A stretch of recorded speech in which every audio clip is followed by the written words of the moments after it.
Good morning, Rich. Uh, good off. Good morning, Pat. Good afternoon, Rich.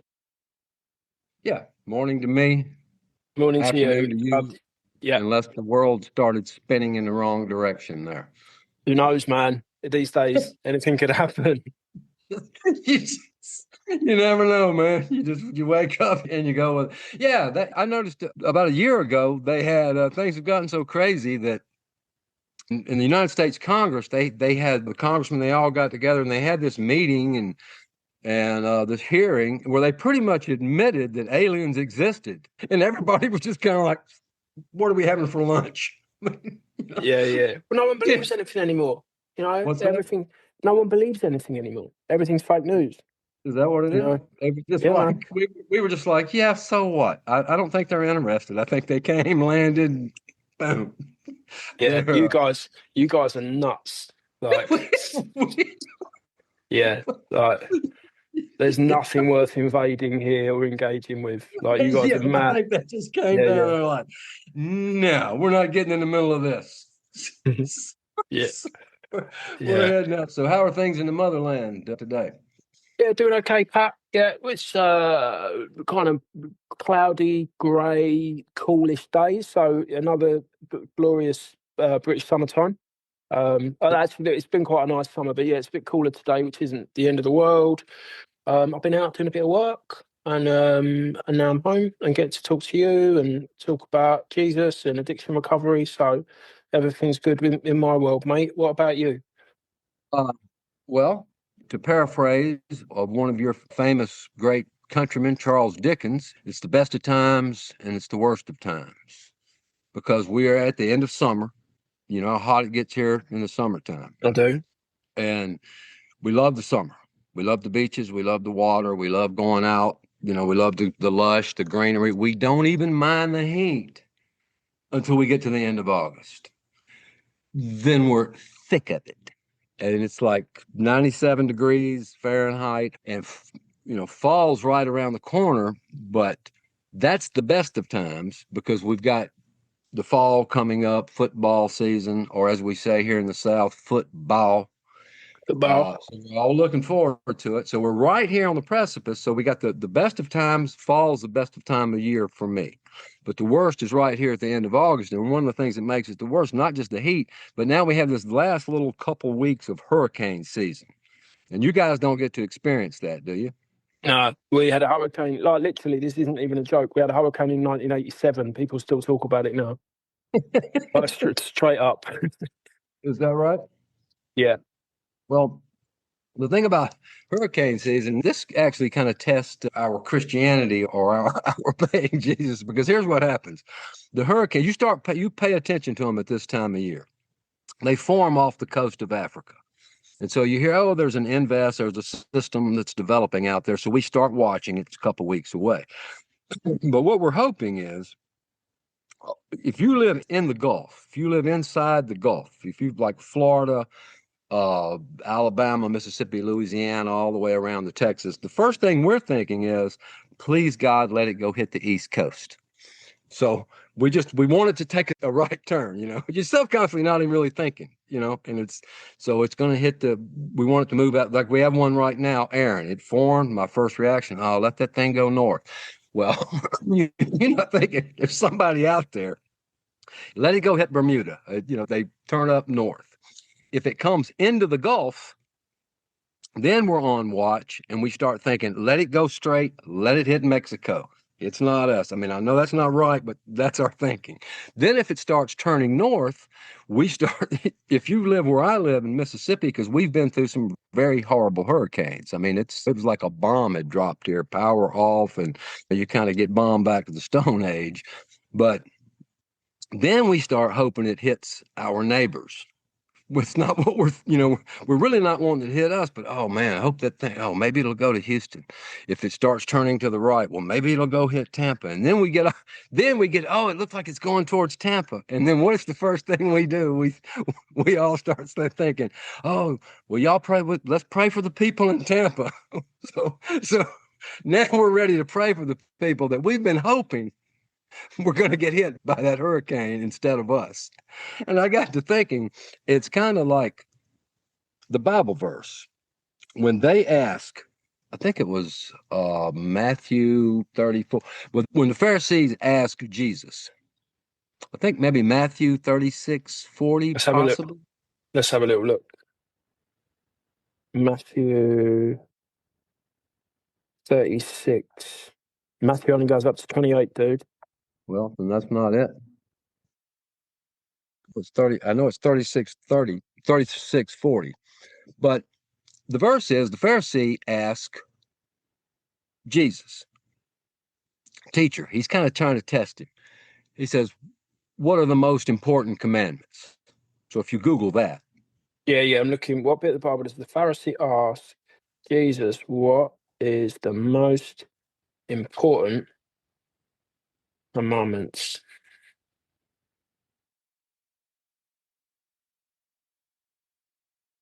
Let's have a little look, Pat. Matthew 22, 34 to 40. So you were close, Pat. Let's have a look. Not really that close. Well, you had the verses. You just didn't have the chapter. So I think, give yourself a little bit of credit, Pat. Yeah. A little bit. Yeah. I'm not the Bible scholar, but what he says is the first, the most important, tell me if I'm getting this right, is to love the Lord thy God with all your heart. Yep. That's the greatest, right? But then he says the second one, and this one is something that I don't think people really pay a lot of attention to what he may have been meaning. Then he says, and see if I get this right, love thy neighbor as you love yourself, or love thy neighbor as I have loved you. Am I close? Yeah. Love your neighbor as yourself. All the law and the prophets hang on these two commandments. Right. So to me, and I just started thinking about that. To me, he has given us a commandment that is virtually impossible to live up to, because I don't know anybody that does that. You may do that. I every day get up and I'm trying to follow Jesus. I'm trying to do what I'm supposed to do. But who does? I just wonder sometimes if he didn't give us a commandment that he knew we could never measure up to, just letting us know that your grace, your salvation is not about you fulfilling commandments. It's through my blood that I shed for you. But this is what you should aspire to. Yes. I was wondering what your thoughts on that, because I don't do that. I'm not saying I shouldn't do that. But just like the hurricane, I noticed the other day, I'm like, I am literally I'm hoping this thing goes over here. I'm hoping it goes over here, but it goes into everything else in life, well, it's like, that's the point of grace, isn't it? For me, like, as I understand it, it's like, look, Jesus was the only one that could, like, fulfill the law. I came to fulfill the law, right? So he was the only one that could, like, he was the only one among us that was perfect, right? He was the only one among us that was, like, without sin. And so that's why he came, right? Because, like, no one could live up to the law. So he came, paid the price for our sins. But then what he does is he makes some very strong suggestions about how we should try and live. I really like. So the book that really turned it around for me in my faith walk was The Ragamuffin Gospel by Brennan Manning.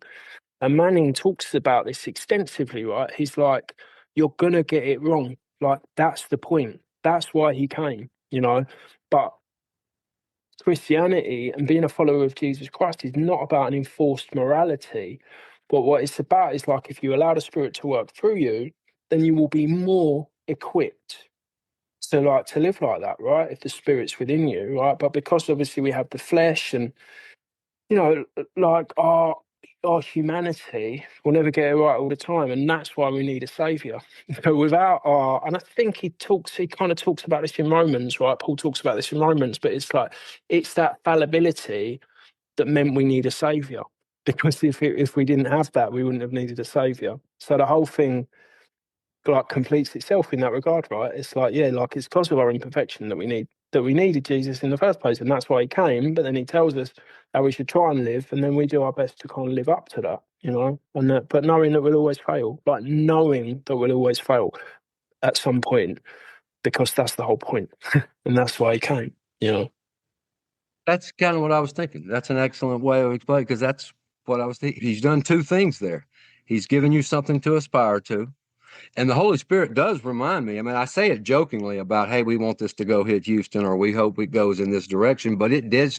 It's what it dawned on me the other day. It's like you're literally sitting there thinking, you're going to be happy if it's going to hit the city or this town. And so when there are things, when I'm not living up to that, when I'm not loving that, and the neighbor means everybody, when I'm not doing that, a voice goes off in my head. So I think you're exactly right. He's describing that here's something to aspire to. You should shoot for that, but you're not going to hit it.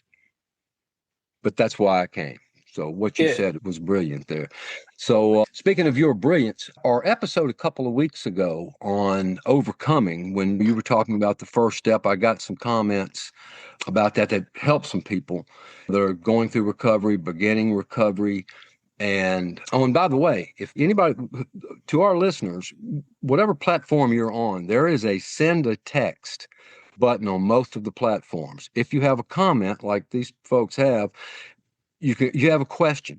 I mean, if you have anything, if you know Jesus, if you don't know Jesus, if it's something about addiction, loneliness, anything that we could give you some advice or discuss, send a comment, and if we're able to, we will discuss it on here. If you don't have that on the platform or you're on YouTube, you can go to patmccool.com, send me an email, because we just have a passion to help people out. And we have an awful lot of experience in being able to do it because we both did it wrong the first way. And that's how I've learned. So feel free to send in a comment, send in an email like these folks did. And we won't mention your name if you don't want to, but we'd be certainly willing to discuss and do whatever we can in a discussion. But this post that you made that I thought was really important, can I read it's a LinkedIn post. Yeah, go for it, Pat. For Richard. And this applies not just to addiction, but I think it's very important that people that are going through recovery.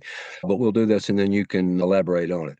It says, we wouldn't try to build a house without raw materials. So why do we expect the brain to function without them? In therapy, especially with clients in early recovery or those struggling with mood, compulsive behaviors, or burnout, I'm increasingly drawn to the question, what's the system being asked to run on? We often talk about trauma, attachment, psychological patterns, all vital, but the biochemical foundations matter too. Brains that are undernourished, inflamed, or depleted simply don't have the capacity for the kind of regulation and reflection that recovery demands. A few basics I always come back to. Protein is non-negotiable. It provides the building blocks, amino acids for dopamine, serotonin, GABA, and more. Without enough high-quality protein, many clients are stuck chasing motivation or mood that isn't coming back because the raw ingredients just aren't there. Omega-3s, especially EPA, DHA from fish oil, help with inflammation, mood, and brain repair. Some studies even suggest they support impulse control and reduce aggression. I've seen real changes in clients when this is added consistently. Amino acids like L-tyrosine, I might be pronouncing that wrong. No, that's right. HTP, DLPA, and theanine can be game changers, and you've put in asterisks when used carefully. They help replenish the neurotransmitters flattened by years of substances, stress, or restriction, but they're not one size fits all, and they work best when used alongside professional support. Nutrition alone won't heal trauma or rebuild trust in relationships, but I've seen time and again how stabilizing the body can give clients just enough bandwidth to start engaging with therapy from a place of strength, not survival. We need to keep expanding the way we think about recovery. Food, mood, and behavior are linked, and we ignore that at our peril. Yes. That's brilliant, and something I didn't really think about.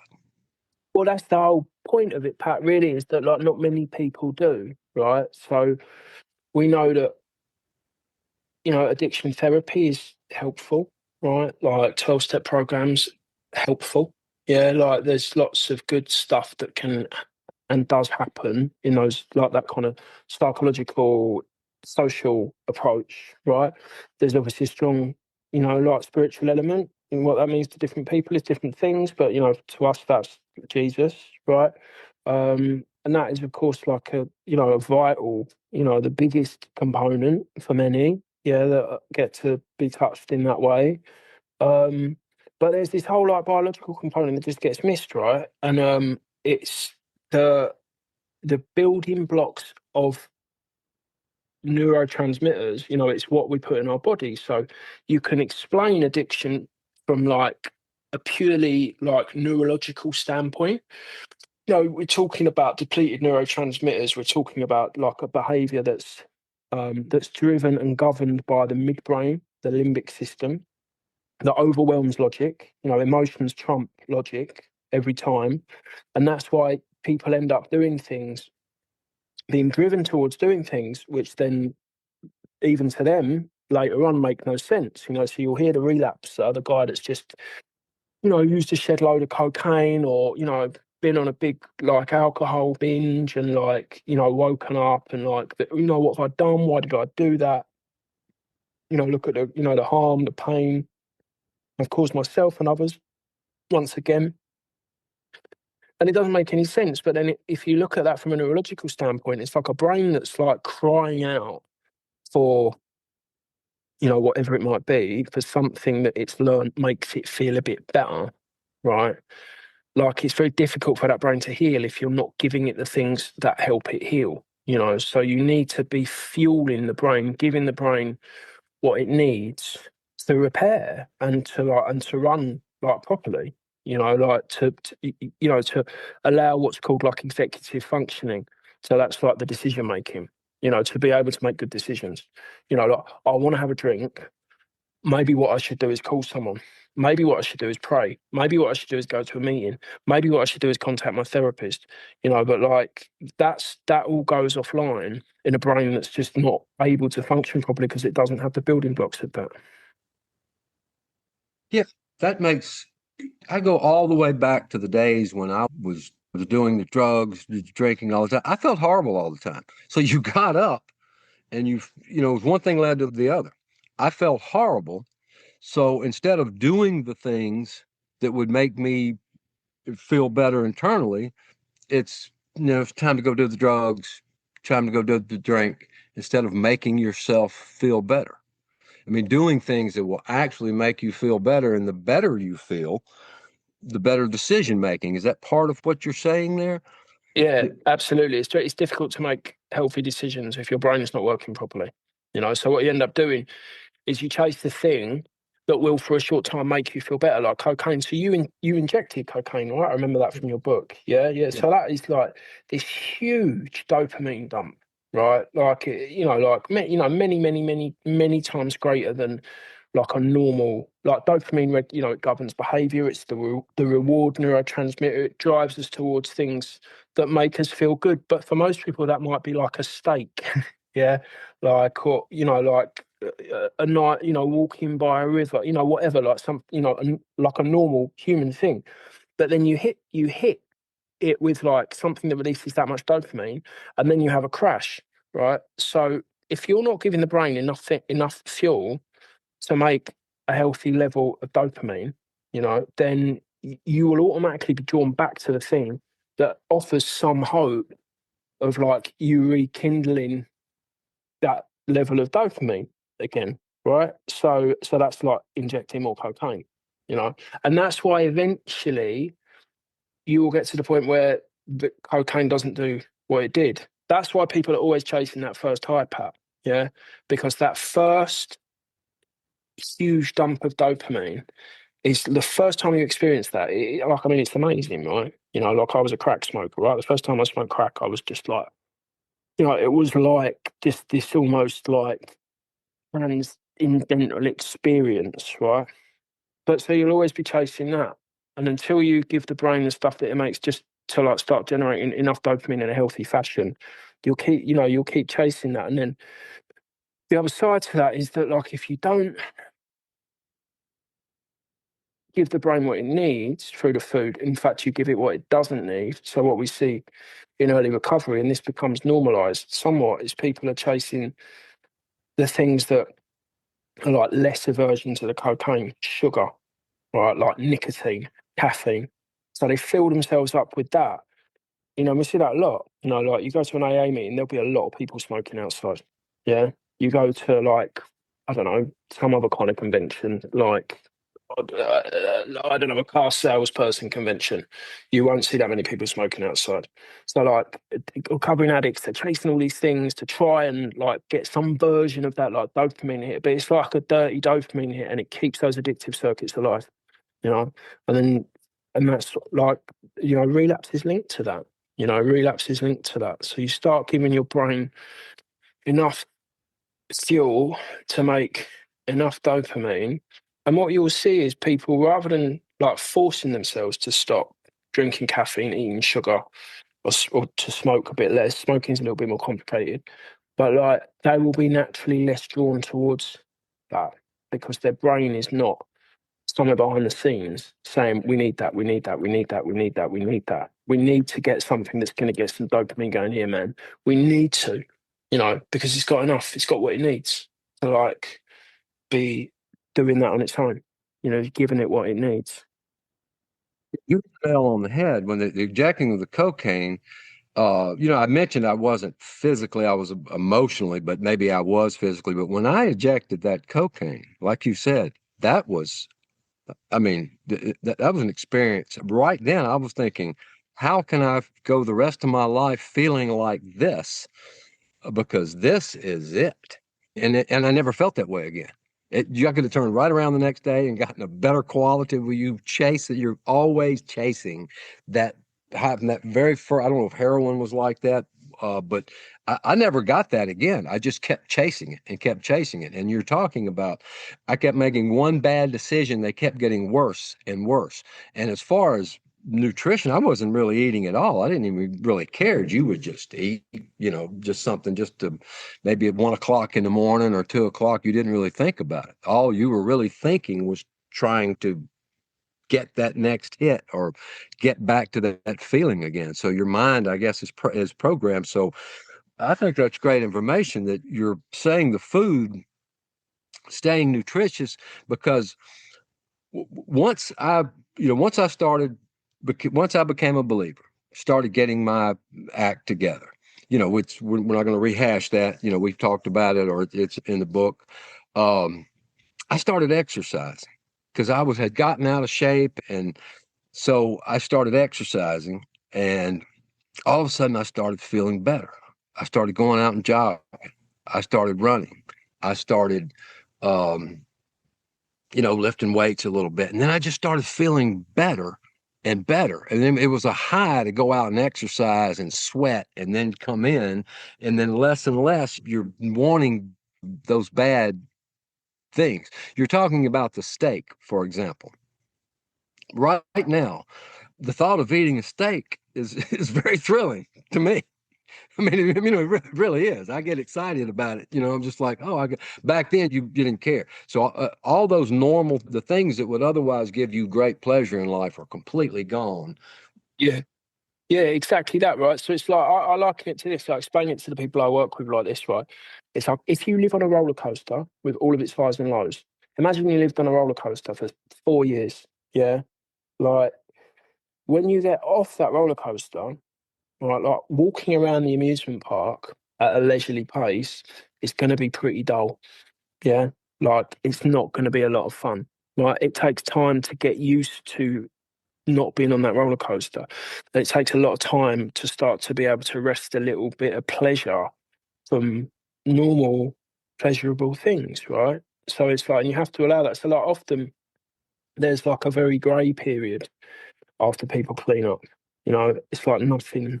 What do you want to do? Nothing. Do you know what I mean? Like, nothing. Like, nothing really offers you much pleasure. And it takes time for that to reset. It could take 60 days, it could take 6 months. It depends how much you've been hitting it. But to help the brain to start functioning properly, to help it rebuild, help to be able to generate enough neurotransmitters to promote a bit of functioning and to start to enjoy life again. You know, giving it the right fuels essential. So it's like protein, 80 to 120 grams a day. Split that into 4 doses. Yeah. So like breakfast, lunch, afternoon snack and dinner. Yeah. A lot of protein. Yeah.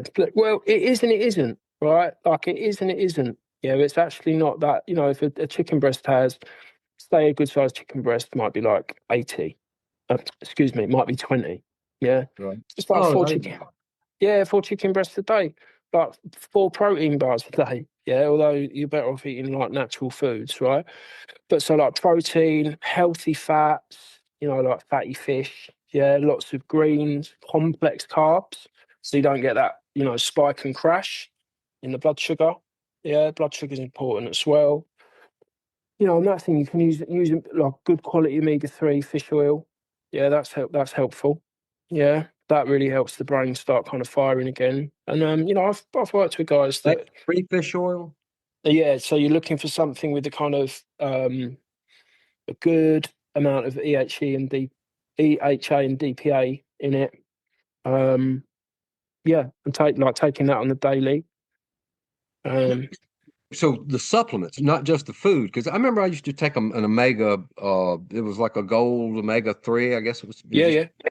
took one. You think that's good too? What about like a protein supplement? If you're not eating, not a protein supplement, but like a powdered shake or something like that. Yeah, look, they're really good things to fall back on. I often talk to people about using those things as like a breakfast food, right? So like traditionally, like it's quite hard to find things that are full of protein for breakfast unless you're talking like sausages and bacon and like eggs. They say eggs.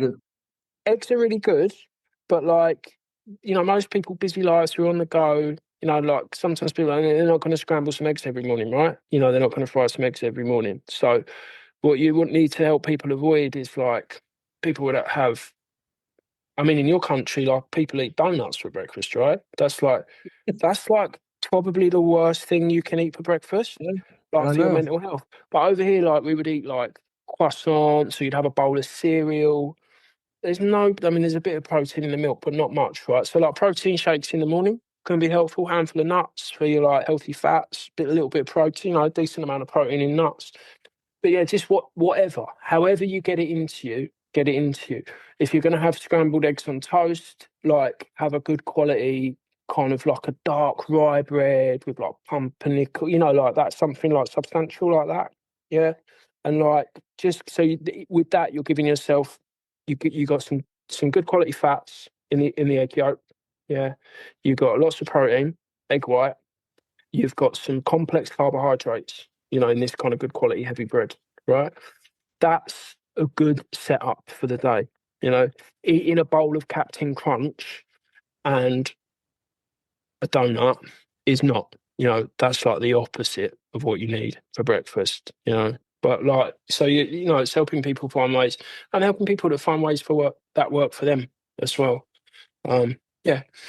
Makes a lot of sense because I've noticed if I don't eat like a high, a lot of protein early in the day, I just get tired and I get really. If I eat a lot Yeah. of carbs, I mean, I like potatoes and things like that. But if I eat a lot of carbs, I'm crashing. I'm getting tired, even if I'm just sitting around doing something. And I'm one of those that I'm not hungry in the morning. I'm not that hungry. I'm not going to sit down and eat one of those, put me into a coma breakfast, sausage, eggs. That just the thought of that makes me just want to go lay down and go to sleep. So I start every day with make my own fruit smoothie. I just put fruit in blender, fruit with some low fat yogurt. Um, but I guess you could throw a scoop of protein in there, just like it 100%, just man. Yeah, throw that in there. Yeah. next thing you know. Because Go ahead. fruit's good, but fruit's got a lot of sugar in it. And even though it's naturally occurring sugar, that's still like blood sugar spike and crash. Yeah. Oh, So, does it really? yeah. So, like, I would say, like throwing some protein powder in there is helpful. Definitely throwing some protein powder in there would be So a good idea. even with the fruit, it has the sugar that's going to spike you, and then you have somewhat of a crash there. Yeah. And that's how I understand it. Now, look, I'm not an expert in this stuff, but I've done a bit of training, and I've seen, some great results applying it in my practice. But when you blend it all, yeah, like rather than the body, needing to break it down, yeah, which slows the release into the bloodstream of those sugars. When you blend it all, it just hits you. You know, it's like boom, because it's already broken down. So that's another thing to consider. Like if you are going to eat fruit in the morning, fruit's obviously a good thing, but maybe like eat it rather than drink it. That could be helpful as well. Yeah. Blender, freeze it. You know, I put a bunch of bananas, strawberries, yogurt, some milk, apple juice, blend it up, and just drink it. Other than that, I'm not that hungry in the morning. I'm not going to sit down and I'm not going to, I'm not going to just pile in a big breakfast. But what you're saying is making yourself feel good makes it a lot easier to resist temptations to the things that are going to make you relapse, or it's going to make you make a lot better decisions. Yeah, and it's like, look, there's this idea that early recovery, early sobriety is supposed to be really hard. Yeah, you're supposed to have a low mood, like it's supposed to be what we would call a graft, like a slog, like a difficult endeavor, right? That you're going to suffer, right? And there is some truth in that, regardless of what you do. Cleaning up, getting sober, it's not the easiest thing in the world because often like you kind of come, it's almost like you come to right after like having been in a coma or like a trance or being possessed, for like however many months or years, right? But if you give your body what it needs to start to help the brain to regenerate and repair itself, right, it makes it a lot easier. It makes it a lot easier for sure. I said when I started, getting my act together, as I started, becoming a believer, but I'd started making these good choices and I started enjoying things that I didn't enjoy before. I enjoyed going out, getting a sweating walk. I enjoyed exercise and I enjoyed kind of eating well. And so I was in a much better, the point is I just started becoming happier, not just because I was getting the Holy Spirit and joy in my life. That was the most important thing, but physically, I was starting to enjoy things that I'd never enjoyed before. I was like, look, I feel a lot better doing this. I don't feel sick and tired all the time. So then life itself starts becoming a much more enjoyable experience.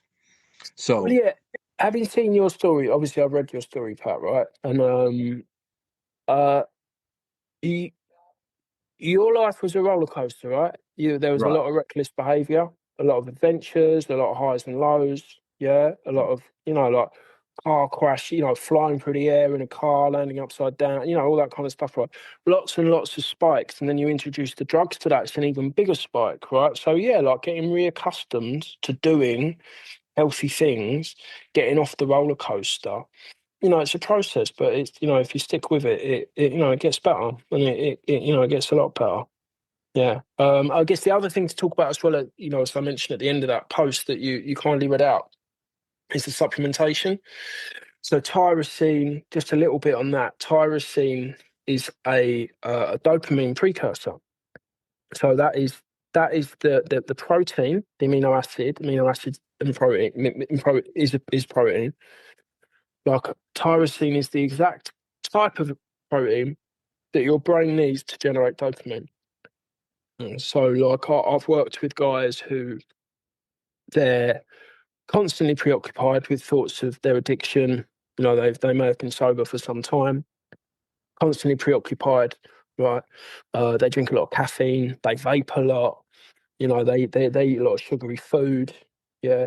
Now all of that is the brain saying, screaming out for more dopamine. Yeah. Like screaming out for it, right? Because the levels are so low. So you take these kind of dirty dopamine hits, right? To like just to try it, it's the brain's best effort based on what it knows at that point to try and get some more dopamine. If you give it the fuel it needs to make enough dopamine, people will naturally find themselves less drawn towards those things in a way that's quite intuitive. It's not like a what would you call it, like an immense effort of will. I must stop. I need to not. It's like actually, like I don't fancy getting a donut in the afternoon. I don't feel like that. Actually, I don't think I'm gonna, like reaching for the vape. Actually, I don't want to vape. It's like that sort of thing. So tyrosine's good for that. just run through these quickly, Pat, for the listeners. 5-HTP serotonin, so a lot of kind of like anxiety and obsessive thoughts and sort of like low mood will often be linked to a shortfall in serotonin. So you introduce some 5-HTP that helps your brain to make some more serotonin. DLPA, that's about endorphins. If you're low in endorphins are kind of like the warm and fuzzies, like, so Mess that those helps. up. You mess those up when you're doing a lot of drugs and Yeah, behavior. man, that stuff's all over the place, all over the place, I mean, like, just I guess a bit of information that's useful is like, it isn't cocaine that makes you feel good. It's what cocaine gets the brain to do. What cocaine does is it makes the brain release huge amounts of dopamine, you know. So like cocaine in and of itself doesn't actually make you feel good, but it's what it does to the brain, Like everything we do is governed by neurotransmitters, everything. Our decisions around food, our decisions around sex, our decision around drugs, our decisions around alcohol, our decisions about, are we going to go left? Are we going to walk out the door? Am I going to go left or right? Yeah. It's all governed by neurotransmitters, so helping your brain get to some sort of like stability is a really good thing, So if you're, go on, Go ahead. Pat, sorry. No, you go ahead. Go ahead. But like, if you're a guy or a girl and you're in early recovery and you're drinking like 7 cups of coffee in the morning, and then vaping all day, and then you want to hit like a load of sugar, you get in the evenings after your meeting, and the only thing you can think about is hitting a load of kind of sugary food, candy, donuts, whatever. Yeah. Then you might want to have a look at this. Yeah, you might want to have a look at this. Yeah. Before you finished, you were theanine. You have theanine listed. You listed the first off. Where do you get the tyrosine? Oh, go to CVS, go to Walgreens. In this country, the best place I would say to get it in this country would be to go on Amazon. Yeah, but be careful because there's a lot. You have to check the reviews on Amazon. There's a website called iHerb. That's good. The food, Yeah. it's not just something you get in food. It's better taking it in a supplement, or is there a way to get it in food? The tyrosine. If you've got a really good diet, you can give your body everything it needs to do this. However, if you've got a serious depletion, if your brain is really like starving and crying out for these things, using some supplements is a good idea. Yeah. Like the supplements they're a bit of a shortcut. They are a bit of a shortcut. Yeah. And they can kind of go hand in hand, right? Because it's like, I've given my brain enough dopamine. Now I feel enough motivation to go to the store. Yeah, to go to the shops, we'd say here, right? And buy some decent food. So it's almost like, the supplements can definitely be a bit of a jump start. They can definitely be Taking the supplements, learning what food that is in there, the DLPA. It seemed like that was important. I have no clue what is that? And where do you get the DLPA? Could you buy that in a supplement? Is that in food? Go on Amazon, go into CVS or Walgreens. Yeah, like you'll find it.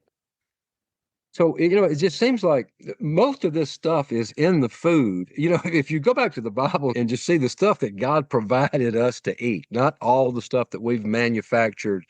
So much of the stuff we have now is just preservatives. It's pre-manufactured, especially in America. You talked about Captain Crunch. I don't know if you've ever seen the thing where the box of cereal in the UK has like 4 or 5 ingredients, and then the one in America just is like War and Peace. Yeah. Of all of these preservatives. But so if people just did research on what's the good food that had all of these things in there. You mentioned theanine, my wife, because this is not just for recovery. This is just basic day-to-day living and feeling good. Even just being a follower of Christ, you want to make good decisions. You want to be the person that he wants you to be. You want to feel better. And not having these things can make a person cranky, can make a person not make good decisions. The theanine, I guess there's an L-theanine, but my wife was having trouble sleeping. and she doesn't eat the square meals like she should. I'm always, because she's always running around. She does a lot more than I do. She's just stays busy, and she wasn't sleeping, and she had headache thing, and she started taking this L-theanine. Is that the same thing you're mentioning That's here? it. 100%. Yep, that's it. Yeah, bought it the capsule, and she said, I used to take this in the past, so we ordered some, and she started taking it, started feeling good again, started sleeping better, and it really helped her out having that in her system. So I noticed that when I looked in there. And I just think that it, the average person going through life, like I said, when I started becoming a follower of Jesus, started exercise, started making good decisions, the better shape I got into, the better I felt, the more I started loving things. Like, I didn't care about a steak back then, but now when you see a steak, I'm sitting there thinking, well, that's something very pleasurable. Yeah, All man. the things, once I started getting in shape, and when I say shape, I'm no underwear model, but uh, I just feel good most of the time. So really enjoy things that I used to not enjoy.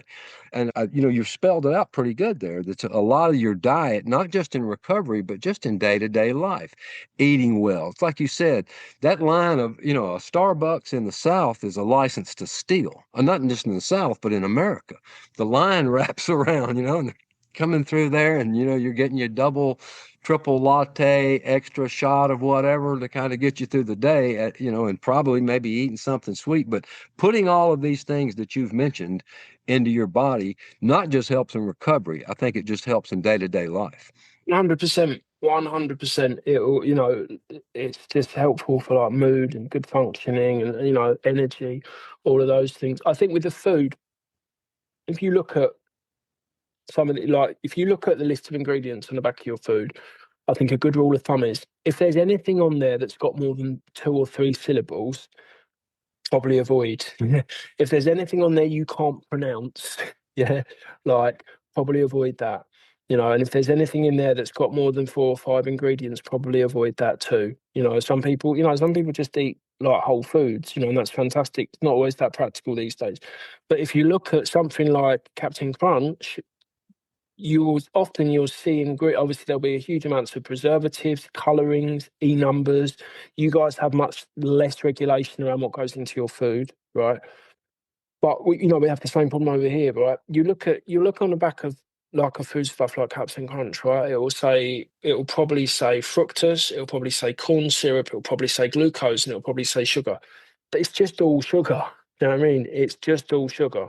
Yeah. So like being able to actually like decipher what's in your food is a really important thing. And I guarantee you, some of those long words, like the mad kind of chemical, like 7 syllable, exaggerating a little bit, but like substances that you'll see listed in like processed or manufactured food, yeah, then if you Google some of those and look at like what that means and look at the effects it has on the body, I guarantee you'll be in for a shock. I'll guarantee you'll be in for a shock. I never thought it would have that kind of impact on recovery, but that just jumped out at me when I saw that should be so crucial that people should. I don't know if it's taught that much, No, but it's not. It's really not. Everyday life, I can just tell if I've been eating well, I feel well, I'm in a better mood. I get in the headache, the cranky or whatever, I can go back and go, look at what I ate. I just went in and I ate this, or I ate the potato and I'm tired. So that's great stuff. I will tell you, I learned kind of a way, because I know people have trouble in life, with their, what they're eating and how they're eating. And like you mentioned the steak, I won't eat a steak 5 days during the week, but at one point I had ballooned up to 240 pounds. Now, back in my drug days and drinking, I had kind of gotten overweight, and it would go back and forth. You start injecting heroin, that weight's coming off because you're not going to eat, but you're not looking better, you're not feeling better. But when I got married, as we talked in the last episode, when my wife caught the big fish, He I landed that big one, man. landed, boom, when she stepped in it, I started just eating and, just having a good time. I wasn't exercising or anything. I had, but I ballooned up to 240 pounds. I weigh right at about 180 pounds right now. I'm 5'9". So you can imagine 240 pounds. As a matter of fact, I still have the pants because they're like a tent. You could run them up a flagpole at an airport to tell the helicopters which way the winds were blowing. And I'd had suits that I got to know the tailor very well because I kept taking the suit. I had some fairly expensive suits, so I had to keep going. I'd keep expanding these suits. But then one day I went out, and we're going to wrap up after I finish this, but this is just a way I learned to live life. I decided, all right, I've had enough of this. I can't even hardly move. I feel horrible again all the time. And I went out to this track that I jog on, and I started to walk around it. And I would run about 3 miles. I could get out and tap out about 3 miles. Now, I don't run 3 miles. I jog. I mean, the 50-year-old lady, the little kid can come passing me. But I would go out there, work up a sweat, and exercise. But I walked about 100, 200 yards. My back was killing me, and I could barely move. And I just decided I'm going to finish this one lap. And then I came back the next day, and I did 2. And then I came back the next day and I did 3. And I'm kind of talking to people out there that may find themselves out of shape and, they're not getting into. I just know how much difference it made in my life, getting in shape, getting energy, eating well, and exercising. Before I know it, I was back up to the 3 miles, but then I would kind of fluctuate a little bit because you would get on the kick where I would eat well and then not eat well. Well, I settled in. I read this book called Body for Life by a guy named Bill Phillips years ago. And I'm not suggesting that because it was into lifting and eating just, these specific things. And if you're really trying to muscle, I wasn't trying to do all that. But it really settled me into the theory behind this was you ate well, you exercised, you did that 6 days a week, and then you had a cheat day. People talk about that. You talked about, you said you had weight problems at one point, right? Yeah, I mean, yeah, for a long time, up and down, up and down. Yeah. Well, what mine was, and it's not just the cheat day. That's just a little too rigid. I kind of live my life in kind of you had mentioned peaks before. I still like the peaks. It's just I get different. My peaks, the different things bring me the peak. So I will go 4 or 5 days. As a comedian, I'm Friday and Saturdays. A lot of times I'm traveling or whatever, and I don't eat a lot while I'm out there. But to the average person that does that 5-day week and then does the weekend, the point is, if you take about 4 or 5 days out of the week, and that's the day you exercise, that's the day you eat well, because people want to live. I mean, I'm holding my hand up flat. People, a lot of times, they don't want to get in the valleys. But if you don't get in the valleys, you're not going to get up into the peaks. And what I mean by that is, go to the restaurants in where I live or where you live, and they're packed. People are in there eating big meals for lunch. They're constantly, I guess, maybe wanting the pleasure of eating, but you're going to be overweight. You're going to be tired. When you get to the weekend, it's not that big a deal. Way I do it is there's 4 or 5 days. I'm not going to spend a lot of money on food. I'm not going to eat a lot of calories. I'm just going to focus on eating well. But when I get to the weekend, now like a Friday or a Saturday, I'll eat whatever I want. I will destroy, if we're getting pizza at my house, I'm getting mine. My wife's getting mine 'cause I'm eating the whole thing. If we're getting fried chicken, she's getting the chicken, I'm getting it and I'm eating it. The point is, I don't deny myself that. I'm going to have it. I'll sit there on Wednesday night going, oh yeah, we're going to cook some ribs this weekend, but I don't eat them. I'm not just constantly eating stuff to make you see what I'm saying? That would keep me out of shape. So that's just something I just wanted to throw out there that's really worked for me, because I know people that have struggled with getting in shape. And when you're feeling better, you and I had talked about it in an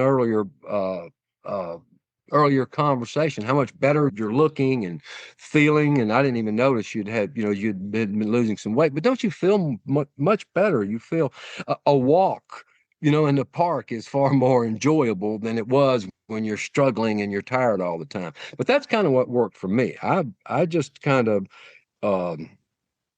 it's not denying myself. I live a certain way when I'm doing things, and then I have those couple days when I'm going to enjoy myself, and then I'll eat whatever I want to eat, and I'll enjoy it. And the funny thing is on that third day, you go Friday night eating whatever you want, or Saturday, you wake up on Sunday, and you don't want to eat the garbage anymore. Not the garbage, but you want to go back to feeling the way I felt before I shoved that whole pizza in my mouth. Balance, Pat. It's all about balance. Yeah. I think that's a good, we don't have to live rigidly, but, you can have some balance, and that's what I get from what you're saying. I think it's good advice for the people listening. Well, yeah. And the peaks, I still have the peaks that I have now are far, far higher than the peaks I had when I was doing it with the deception of the cocaine and the drugs and those type of things. But that's fantastic information that you gave, Richard. And we'll wrap it there, not just for people in recovery, but I think it's really important for people that are in recovery, especially in the first steps. Put good stuff in your body and making yourself feel good. And Google and research, you're saying you can find those things in food, you can find them in what you're eating, and protein is important. You see, I learned something that I did not know when I read that post. So, well, great information there, Rich, and we're going to leave it there. And good talking to you. And then I will catch up with you next week. And I think next week you had another post you had on here about inner child. I used to not like the word inner child, but it is something that I always thought that something that from your childhood, you carry an awful lot of things from your childhood. And I think you're delving into that. And that's something that I've always kind of looked into. So I think that will be a great discussion. So anyway, appreciate all your great information, Rich, and I will see you next week. See you next week, Pat. Take care. Bye. Okay.